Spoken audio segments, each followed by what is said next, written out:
J'ai remarqué quand même récemment qu'il y a un très très gros problème avec des adaptations de personnages de notre enfance. C'est le fait que dès qu'il y a une adaptation, ils veulent le rendre à tout prix mature. Par exemple, Winnie l'ourson, par exemple. Parlons de Winnie l'ourson. Le petit personnage tout mignon qui sautille de partout dans la forêt des rêves bleus avec ses amis Coco Lapin, Porcinet et tout le reste. Et le jour où il est vraiment tombé dans le domaine public, il y a quelqu'un qui s'est pas gêné pour se jeter dessus et en faire une adaptation. Alors, qu'est-ce que je veux dire par adaptation? Bien entendu, c'est pas une adaptation pour enfants parce que ça serait pas drôle. C'est un film d'horreur. Et je l'ai vu ce film. Et il était nul. Très nul. En fait, le problème de ce film, c'est qu'il n'a pas vraiment de scénario en fait. Il va à droite à gauche, mais il sait pas où il veut aller. Parce que du coup, en fait, le scénario en gros, c'est juste une femme qui se fait harceler par quelqu'un qu'elle ne connaît pas. Sa psy lui conseille d'aller dans une maison, dans une forêt, histoire de se détendre et l'oublier. Donc du coup, il va avec un groupe d'amis. Problème, c'est que la maison en question est dans la forêt des rêves bleus, justement où se trouvent Porcinet et Winnie l'ourson qui sont devenus cannibales depuis le départ de Jean-Christophe. Et tout ce beau monde meurt à la fin. Il n'y a que Jean-Christophe qui survit à la fin.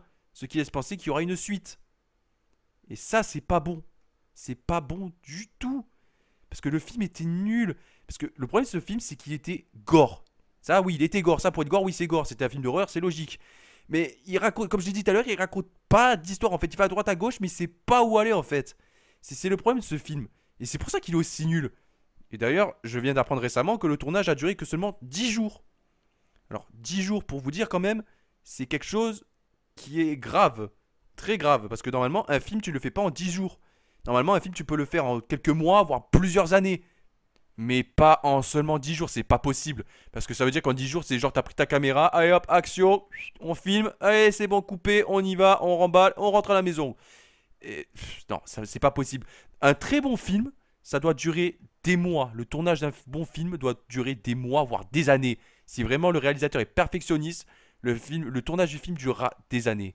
Mais le problème de ce film, c'est qu'il est très nul. Le scénario est en quelque sorte bancal. Très, très, très, très bancal. Parce que, en gros, je veux bien que tu fasses une histoire sur Winnie l'ourson et Porcinet qui deviennent des cannibales sauvages qui bouffent tout le monde. Parce que Jean-Christophe. Non, même, c'est pas une raison en fait. Parce que d'ailleurs, en fait, s'ils sont cannibales, c'est parce que Jean-Christophe les a abandonnés. Et que ce con ne leur a jamais expliqué comment se nourrir. Donc, en gros, ça veut dire que dans la forêt des rêves bleus, il n'y a aucun moyen de manger. C'est-à-dire qu'il n'y a pas de champignons, il n'y a rien du tout. C'est juste démerdez-vous, moi j'en ai rien à foutre. Mère Nature, c'est une connasse. Il y a des choses que je pourrais reprocher quand même au réalisateur, comme c'est d'avoir voulu faire un film sur un personnage connu à l'arrache. Parce que du moment où Winnie l'ourson est tombé dans le domaine public, je suis sûr que ce mec, tel un vautour, s'est jeté dessus, l'a agrippé dans ses serres, et il a fait un film. Si c'est pas possible. Ça, c'est sûrement un film qui a été fait à l'arrache juste pour dire on va se dépêcher de faire un film sur Winnie l'ourson, histoire de dire au moins on a fait notre film, on gagne de l'argent. Parce qu'il faut savoir que ce genre de film, ce genre d'adaptation de personnages qui sont tombés dans le domaine public, sont juste des excuses pour se faire de l'argent. Ça, c'est une excuse pour le réalisateur pour se faire de l'argent.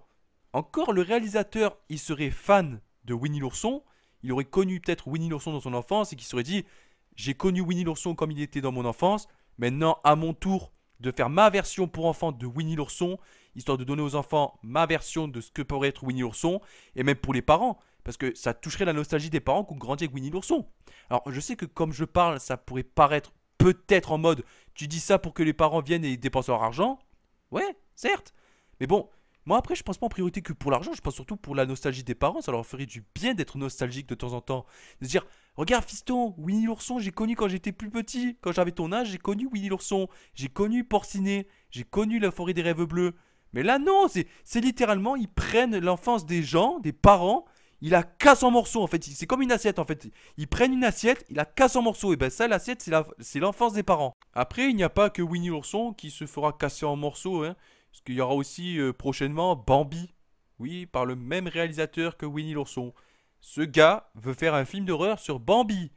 C'est-à-dire en gros, comme s'il n'avait pas assez brisé l'enfance des parents qu'ont connu Winnie l'ourson, ils prennent une deuxième assiette, qui est l'enfance des parents, ils la cassent en morceaux par terre et ils disent voilà, ça c'est ton enfance et je l'ai brisé en 1000 morceaux. Maintenant, va bien te faire enculer et donne-moi ton argent. Encore une fois, ce même réalisateur ne s'est jamais dit je vais faire un film sur Bambi, version enfant, histoire de faire connaître Bambi aux enfants et que les parents fassent regarde fiston, ça c'est Bambi, ça c'est le prince de la forêt. Bon, après, certes, il y aura le moment traumatisant où la mère de Bambi se fait tuer. Mais bon, à l'époque, les parents, bah, ils étaient pas traumatisés. Enfin, si, ils étaient peut-être traumatisés de voir la mère de Bambi se faire buter. Mais ils sont encore vivants de nos jours. Ils n'ont pas été tant traumatisés que ça. Alors, pourquoi pas ne pas non plus montrer la scène, bien entendu. Mais montrer, peut-être faire suggérer aux enfants que la mère de Bambi, bah, elle s'est faite tirer dessus et qu'elle est morte. Bon, assez parlé de ce réalisateur avec ses films d'horreur. Il est temps de vous parler d'une autre adaptation qui va avoir bientôt lieu. Barney le dinosaure. Ouais, Barney le dinosaure, carrément.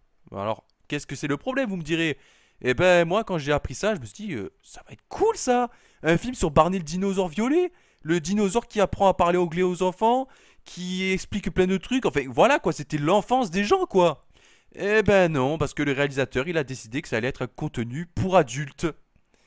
Donc ouais, alors très prochainement, hein, désolé pour les parents qui auront connu Barney ou même les gens qui auront connu Barney dans leur jeunesse. Eh ben, le réalisateur, il va faire comme pour celui de Winnie l'ourson. Il va prendre une assiette, il va faire, tu vois ça, ça c'est ton enfance. Et paf, par terre en 1000 morceaux, tu vas bien te faire enculer, tu me donnes ton argent, tu regardes le film parce que Barney, il va être très vulgaire. Et non, désolé, mais je vois pas du tout Barney être vulgaire. Parce que je suis désolé, mais Barney, un dinosaure violet qui est tout mignon. Comment tu peux faire ça? Comment tu peux te dire, je vais prendre un contenu qui est tout mignon et en faire un contenu cringe qui va être vulgaire comme pas possible? Parce que bon, contenu adulte, en parlant de contenu adulte, je pourrais peut-être penser à des scènes de cul, hein, désolé d'être aussi cru que ça, mais bon, contenu adulte, tu me dis, il y aura peut-être du cul, de la drogue, des insultes et des trucs assez chelous. Parce que bon, il faut savoir quand même que Barney, de base, c'est un dinosaure qui fréquente des enfants. Va expliquer ça aux parents en leur disant, écoutez messieurs dames, on va faire un film sur Barney. Là les parents ils sont en mode, oh magnifique un film sur Barney, ben notre fils il va être content de savoir ça. Mais il sera mature. Comment ça? Expliquez-vous, comment ça? Eh ben en gros Barney il fumera de la drogue, il fumera des cigarettes, il boira de l'alcool, il sera bourré, il dira des insultes, il dira va niquer ta mère aux enfants, il dira peut-être, ouais peut-être il agressera des gens, peut-être des adultes. Ah, merde. Eh ben vous avez brisé notre enfance, merci beaucoup connard. Alors quand à l'heure je parlais de insulter des enfants, j'espère vraiment qu'il n'y aura pas d'enfants dans le film parce que si ils osent mettre des enfants dans un film où il y a Barney qui va te fumer de la marijuana, qui va jurer comme pas possible comme un putain d'ivrogne, qui va se mettre à picoler, à s'en tomber par terre, à en gerber partout, ça va être un ciao, ça va être non, pas possible. Encore s'ils mettaient un Barney entouré d'adultes qui insultent des gens, je veux bien. Enfin, non même, ça serait ignoble parce que ça serait briser l'enfance des gens. Et ce serait pas cool de voir Barney insulter des gens. Mais j'espère juste vraiment que le réalisateur n'aura pas l'idée tordue de mettre des enfants dans ce film. Parce que encore on m'aurait dit, on fait un film Barney pour enfants, j'aurais dit, c'est logique qu'il y ait des enfants, voire même peut-être un adulte. Parce qu'il me semble que dans Barney, il y avait aussi des adultes. Ou alors je confonds avec Casimir peut-être, mais bon on s'en fout, c'est pas le sujet. Encore tu me dirais, on fait un film pour enfants avec Barney, ouais là les enfants ils auraient leur place. Mais si tu me dis on fait un film Barney avec du contenu adulte, je suis désolé, mais si tu mets un enfant, ce film sera boycotté parce que tu peux pas mettre des enfants dans un film où t'as un dinosaure violet qui est de base pour les enfants qui se met à insulter comme un ivrogne. Et c'est pas fini parce que maintenant nous allons partir du côté de Disney qui sont les spécialistes des adaptations pourries de films. Alors qu'est-ce que je veux dire par là? Par exemple, ils ont adapté Le Roi Lion par exemple en live action. Et lui, je dois avouer que je l'ai bien aimé parce que c'était beau, je l'ai adoré. Et ensuite, ça a commencé à partir en cacahuète avec Dumbo. Genre là, Dumbo, l'éléphant qui vole, qui rencontre son ami la souris, parce que je me rappelle plus son prénom, mais on s'en fout. Mais voilà quoi, c'était une bonne histoire. Et bah, apparemment, bah, le live action ne raconte pas du tout la même histoire. Parce que c'est un remake. Oui, un remake, et ben un remake, tu changes d'histoire. Mais bon, à faire un film sur Dumbo, autant laisser l'original tranquille en fait. Mettez juste l'original, ça ira plus vite en fait. Ou même respecter l'histoire de l'original. Si vous voulez faire un live action sur votre film, faites comme vous avez fait avec le Roi Lion. Vous avez respecté l'histoire du Roi Lion dans le live action. Mais par contre, Dumbo, vous avez créé une histoire différente. C'est quoi votre problème, Disney? Ensuite, qu'est-ce qu'il peut y avoir d'autre? Ah, bah tiens, le dernier. Blanche-Neige et les 7 nains. Ah non, pardon. Je devrais plutôt dire Blanche-Neige et les 7 bandits. Ah non, non, mais vous rêvez pas, j'ai bien dit Blanche-Neige et les 7 bandits, parce que les nains ont été remplacés par des bandits. Alors, est-ce que Disney avait peur d'avoir des problèmes avec les personnes de petite taille, parce qu'on dirait on se moque des personnes de petite taille? Bien sûr que non. C'est parce qu'ils avaient envie de changer, parce que la logique, elle est pas assez enculée comme ça. Et encore si c'était que les nains qui avaient eu un changement. Mais le prince aussi, il aura un changement. La logique de Disney me tuera toujours. C'est genre, ils reprennent une œuvre originale, ils se disent, voilà, on a Blanche-Neige et les 7 nains de Walt Disney. Ok, là c'est bon, tout va bien.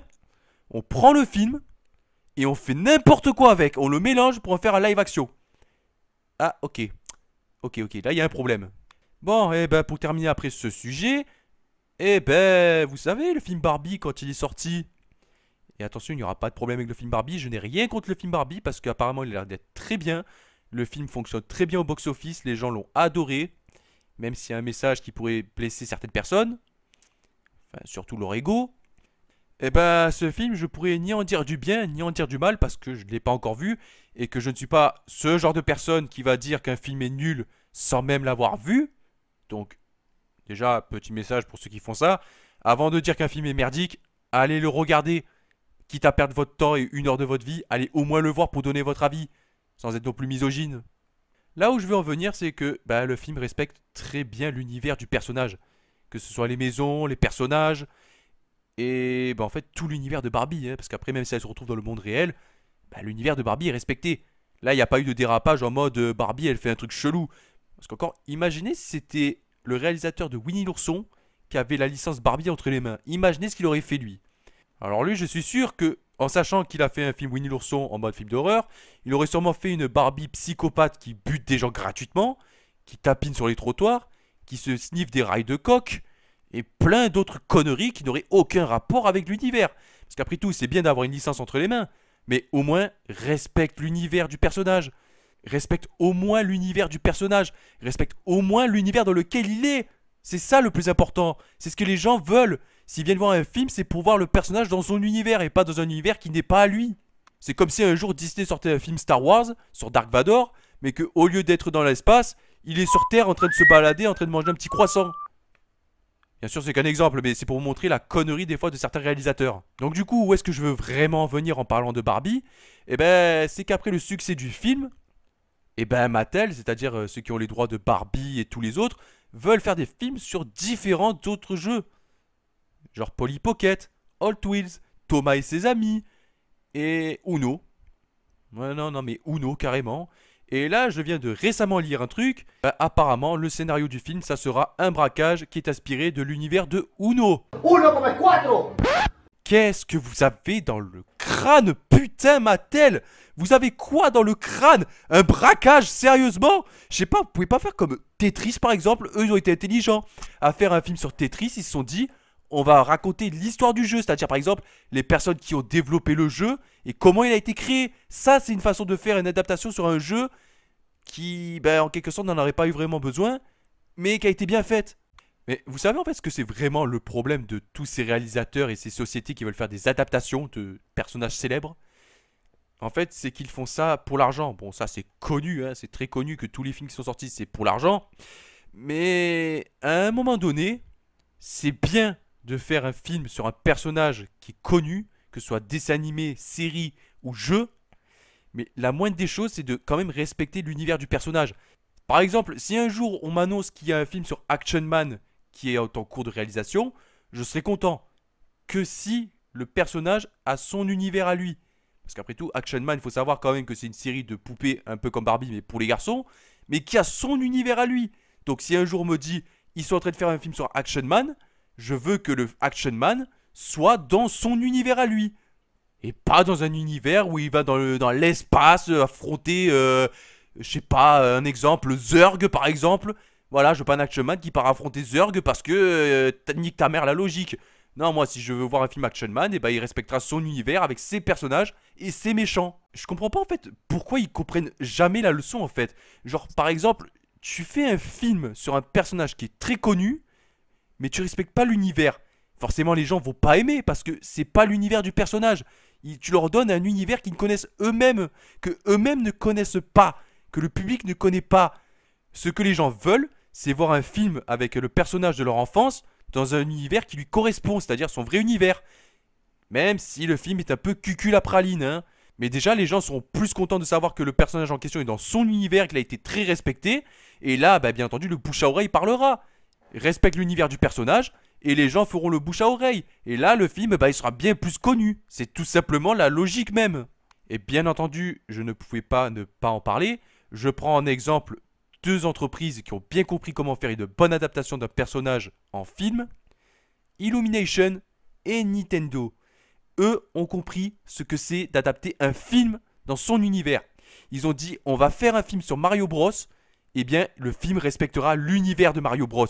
Quitte même à créer un lore pour Mario et Luigi.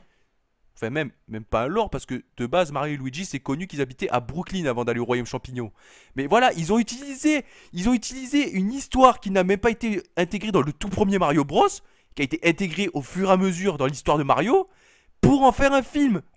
Et le nombre d'easter eggs que j'ai pu voir dans le film Mario Bros, c'est hallucinant. À tel point, c'est hallucinant de voir à quel point Nintendo et Illumination ont mis des références à tous les jeux Mario. Ça, c'est des références. Et je sais qu'il y en a qui diront bah, mais tu dis n'importe quoi, il y a trop de références, le film il est nul, tatati tatata. Mais je m'en fous. Moi, j'ai adoré le film Mario Bros. Si tu me disais, je te donne telle somme pour aller voir Mario Bros, vas-y. Mais j'y vais en courant. Parce que le film, il est très bien. Il respecte parfaitement les personnages. Il respecte parfaitement l'univers du jeu. Tout est respecté jusqu'au moindre millimètre. En fait, Mario Bros le film est un exemple à prendre en termes d'adaptation.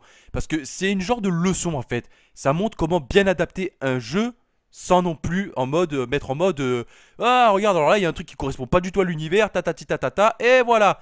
Non, là Nintendo Illumination, ils ont très bien compris ce que c'était l'univers de Mario. Ils ont su le respecter jusqu'au bout. Et jusqu'au bout, ils m'auront fait rêver. Ce film est un exemple parfait pour dire à quel point l'adaptation est parfaite. Tout a été bien adapté, que ce soit l'univers du Royaume Champignon, l'univers de Brooklyn pour Mario et Luigi, même les petites références à d'autres jeux Nintendo. C'est discret, mais ça se voit quand même.